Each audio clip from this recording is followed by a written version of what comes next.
r/Nosleep. Posted by Reddit user BrittonRT. How I became a god. I remember the look of terror on many of the little people's faces as I towered over their village. Perhaps they were expecting some wrath for a perceived slight. I can't know, but I quickly made it clear I was there to help by removing the offering tree and setting it out of harm's way. Our relationship expanded quickly over the next few years, and they devised a great and clever project which took advantage of my size and relative strength. In those years, we accomplished in days what would have taken them decades on their own. Were it even possible at all.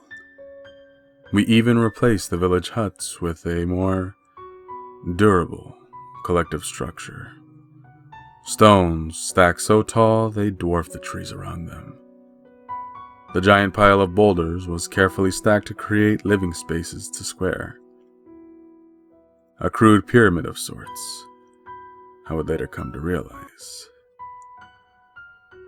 Things went well for a while, and I took a very active role in the lives of my new friends. It reminded me of my old monkey friend from so long ago. Except this time there were many of them, and I could speak to them and share my thoughts and feelings. Oh, it was an exhilarating time for me, and we accomplished so much. We dug trenches out to allow water to reach areas where we could cultivate crops. We studied the stars together and speculated on the mysteries of the forest and the world.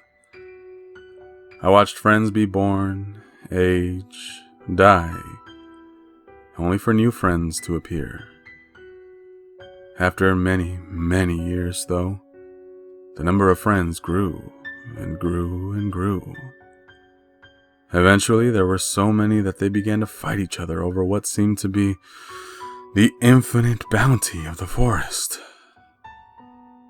Their noises changed, and I could no longer understand all of them anymore. Only the ones I remained near. They began to ask for my help or blessings hunting other people, fighting other villages. I always refused. The tipping point came when the village I attempted to sacrifice a young girl in my name in order to gain my support in an upcoming raid. I had tried to tolerate them and understand them, but their pettiness had boiled over, and I was exacerbated. There were too many people, too many villages, and too many conflicts. Too much sadness. It felt like I was crawling through the mud again, a dumb cripple unsure what to do or where to go, and with little means to accomplish anything. I realized the moment they placed that little girl on the altar that I had forgotten what it meant to be helpless. So, I accepted their sacrifice. I took the girl and left that village and never returned. I went as far as I could away from that place, and I did my best to take care of that little girl. She was small and frightened at first, but grew to trust me over time. We traveled south until we reached a great cliff with a waterfall, far away from the little people. I built her a house of stone at the top of the cliff right next to the waterfall, with a spectacular view of the forest below. I didn't even think to ask her name until she took the initiative to tell me, much later. Names have no meaning in the forest, but I discovered it was Sagniete, an old and beautiful name that I will never forget. We were together for a long time. She grew up, and once again, more little people discovered us. Once again, they would come and ask for advice first. And once again, their requests would grow to be increasingly more and more demanding. Untrusting of the little people now, I would often withdraw or refuse to speak to them. Often I could not even understand their noises anymore. but Sakniete would always take over and represent me and my steed when the weight of it all became too much. She even put feathers on her head like me in order to gain some trust and status from the visitors, so they would eventually come to understand that I trusted her.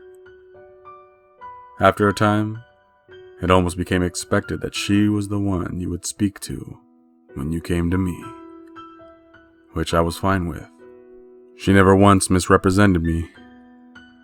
We were both children of a similar fortune, abandoned by fate, but then entrusted with something special we could use to help others. And I know she could be trustworthy. I slowly came to understand that she was good at what she did. I watched her mend divides, forge alliances, and even end a war. I was a simple person in the forest, but she was a politician. And she knew how to use my name and power to change things with the little people. How to make them better. I loved her. More than I even loved that little monkey. She was kind, gentle, but intelligent and uncompromising. She taught me things I had never even heard of. Things she learned from our visitors. We had no needs, so knowledge was paid for with knowledge. Forms of what I would later find out were arithmetic, astronomy, philosophy, and more slowly arrived bit by bit. It gave me a new window into the world around me.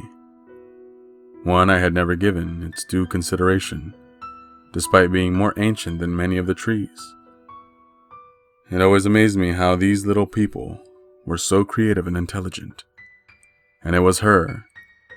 She was the one who in the end inspired me to put my faith in them again.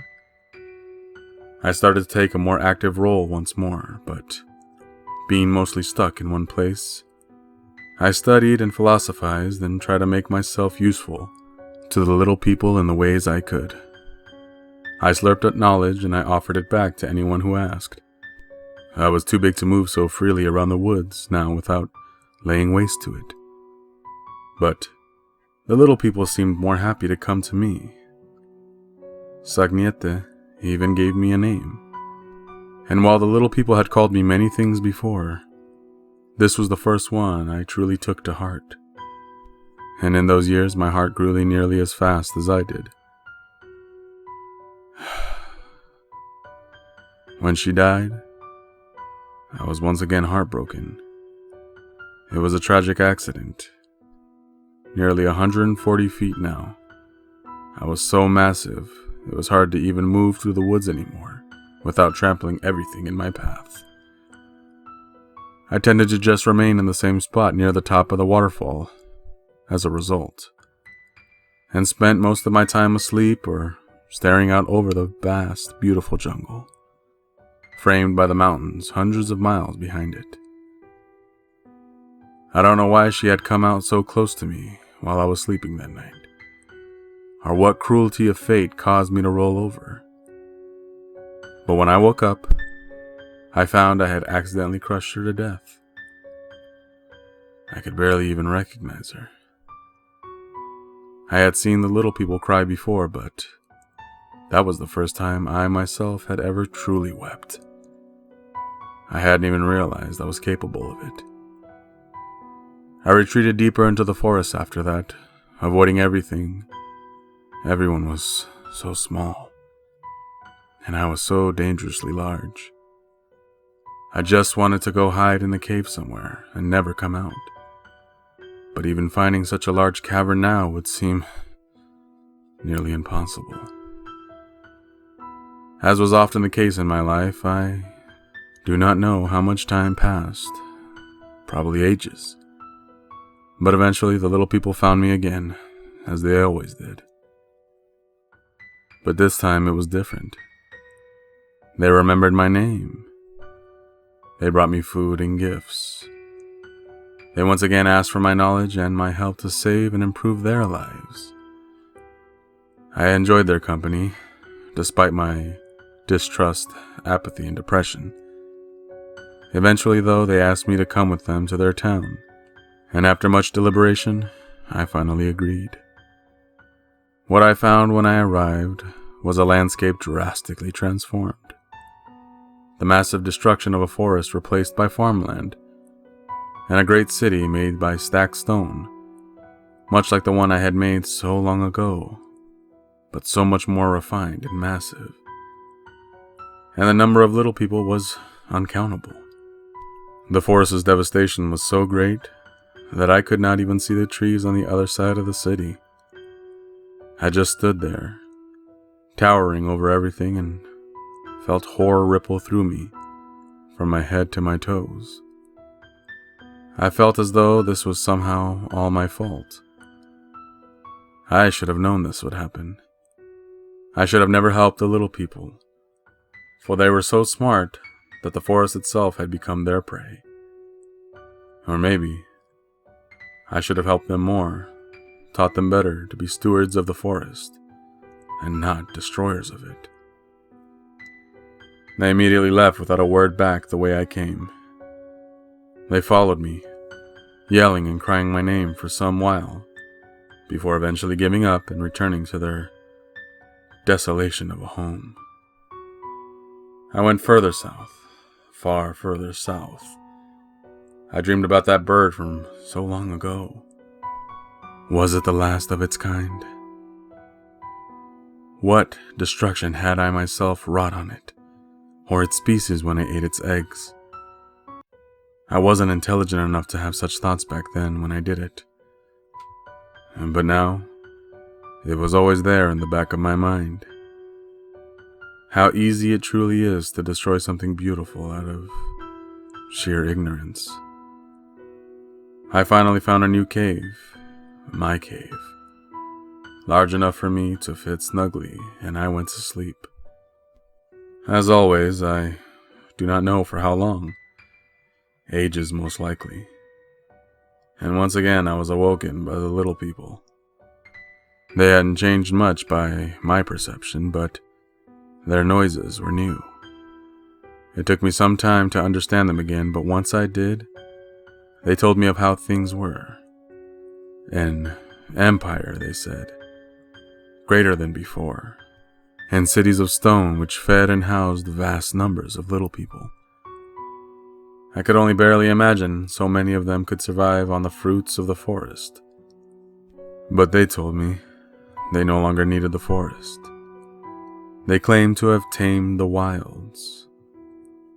I remember at one point asking one of their supposed wise men what happened to the old little people who I had once seen doing the same thing. He told me their cities had been abandoned long ago, and they had retreated back into the forest. This gave me some hope, and I believe that in time, they too would return to the forest. I did not tell them my thoughts, though. I simply sent them away.